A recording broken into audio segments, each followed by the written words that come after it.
लंगर house के इलाके मोती दरवाजे के करीब जीएम के फंक्शन हॉल के सामने कलीम नामी एक नौजवान का कत्ल हो गया। कलीम ने 6 महीने पहले गोलकुंडा के रहने वाली एक लड़की से लव मैरिज की थी। बताया जा रहा है कि उसके सालों ने ही ये दुश्मनी रखकर अपने ही बहन भाई का कत्ल कर दिया। पुलिस ने इस सिलसिले में एक केस दर्ज करके लाश को पोस्टमार्टम के लिए उस्मानिया हॉस्पिटल के मुर्दा खाना मुंतकिल किया। मजीद तहकीकात की जा रही है।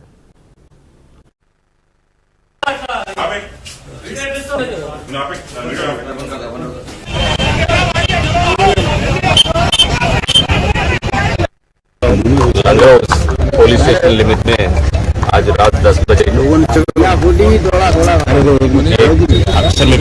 आदमी को हत्या किया है 2 अंजाम मिलके।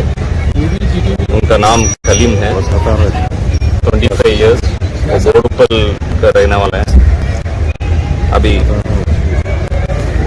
इंस्पेक्टर लहराव श्रीनिवास और एडिशनल इंस्पेक्टर्स गोलकोंडा इंस्पेक्टर, दबाचौकरा इंस्पेक्टर और एसीपी, उनके साथ 5 टीम्स हम लोग बना दिए।